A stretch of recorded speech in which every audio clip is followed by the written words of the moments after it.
Let's mic day special. नमस्कार, let's mic में आपका स्वागत है। डे स्पेशल के साथ मैं राखी जैन। रेगिस्तान की सुनहरी धूल और लोक कथाओं की रंग बिरंगी दुनिया में एक नाम गूंजता है, विजयदान देथा। बिज्जी के नाम से मशहूर ये शख्सियत राजस्थानी साहित्य का वो सूरज है जिसने लोक कथाओं को न केवल जीवंत किया बल्कि उन्हें विश्व मंच तक पहुंचाया। आज 1 सितंबर उनके जन्मदिन पर हम उनकी अनूठी यात्रा को याद करते हैं। एक ऐसी यात्रा जो राजस्थान की मिट्टी से शुरू होकर साहित्य के आकाश तक पहुंची। 1 सितंबर 1926 को जोधपुर के छोटे से गांव बोरुंदा में विजयदान देथा का जन्म हुआ। चारण समुदाय से ताल्लुक रखने वाले देथा के परिवार में साहित्य की गहरी जड़ें थीं। उनके पिता सबलदान देथा और दादा जुगतीदान देथा दोनों ही प्रसिद्ध राजस्थानी कवि थे। लेकिन नियति ने उनके लिए कठिन शुरुआत लिखी। महज 4 साल की उम्र में एक पुश्तैनी दुश्मनी ने उनके पिता और 2 भाइयों को छीन लिया। इस त्रासदी ने छोटे बिज्जी के मन पर गहरा असर डाला, लेकिन इसने उनकी रचनात्मकता को भी आकार दिया। बचपन में दुखों की छाया के बावजूद विजयदान ने पढ़ाई की ओर रुख किया। जैतारण में प्रारंभिक शिक्षा के बाद उन्होंने हिंदी में एमए शुरू किया, लेकिन उनकी आत्मा राजस्थानी मिट्टी में बसी थी। 1959 में उन्होंने हिंदी छोड़कर राजस्थानी में लिखने का संकल्प लिया। ये फैसला उनके जीवन का टर्निंग पॉइंट बना। बोरुंदा लौटकर उन्होंने अपनी जड़ों को अपनाया और राजस्थान की लोक कथाओं को सहेजने का बीड़ा उठाया। विजयदान देथा की लेखनी में राजस्थान की आत्मा बसती थी।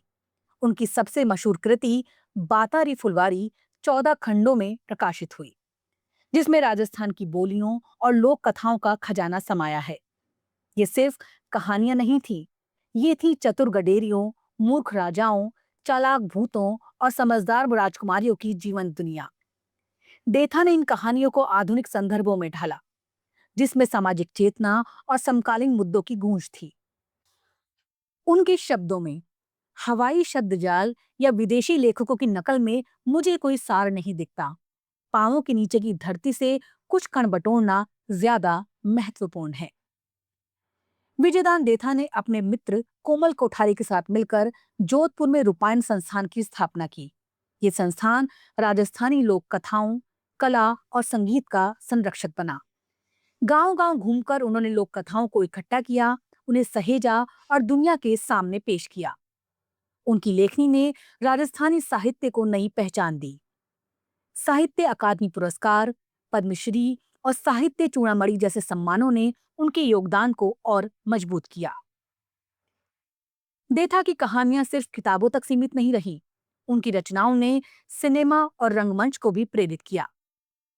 मणिकौल की दुविधा, हबीब तनवीर और श्याम बेनेगल की चरणदास चोर, प्रकाश झा की परिणति और अमोल पालेकर की पहेली जैसी फिल्में उनकी कहानियों का सिनेमाई रूप है। इनमें से कई फिल्मों ने राष्ट्रीय और अंतर्राष्ट्रीय मंचों पर ख्याति प्राप्त की। उनकी कहानियों की खासियत थी कि वो स्थानीय होते हुए भी वैश्विक थीं। विजयदान देथा का कहना था कि वो शरद चंद्र की रचनाओं को 70 बार पढ़ चुके थे। हर बार उन्हें नई प्रेरणा मिलती थी। उनकी लेखनी में सादगी थी, लेकिन उसमें गहरी सामाजिक चेतना थी। उन्होंने शोषित और उपेक्षित वर्गों की आवाज को अपनी कहानियों में जगह थी।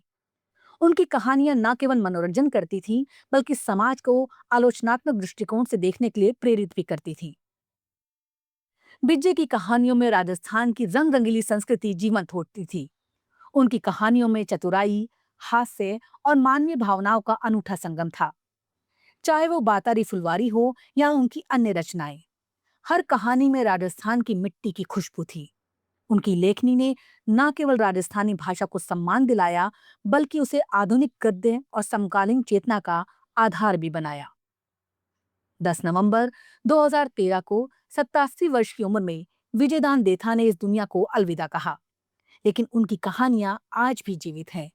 वो किताबें, फिल्मों और लोगों के दिलों में बसी हैं। बिग जी ने अपने साहित्य के जरिए ये साबित किया कि सच्चा लेखक वही है जो अपनी जड़ों से जुड़कर दुनिया को कुछ नया दे सके। विजयदान देथा यानी बिज्जी सिर्फ एक लेखक नहीं थे, वो एक कहानीकार थे जिन्होंने राजस्थान की लोक कथाओं को अमर कर दिया। उनकी कहानियां हमें याद दिलाती हैं कि हमारी संस्कृति, हमारी जड़ें और हमारी कहानियां हमारी सबसे बड़ी ताकत हैं। आज उनके जन्मदिन पर आइए हम संकल्प लें कि उनकी विरासत को आगे बढ़ाएंगे, ताकि आने वाली पीढ़ियां भी उनकी कहानियों की जादुई दुनिया में खो सकें।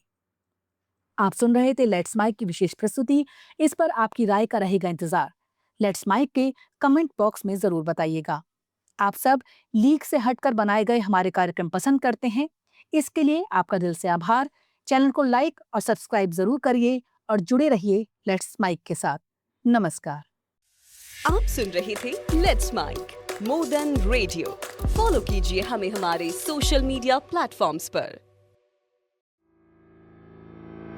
It's time for news. It's time for more than radio. Presenting the first radio news app, Let's Mike. Let's Mike.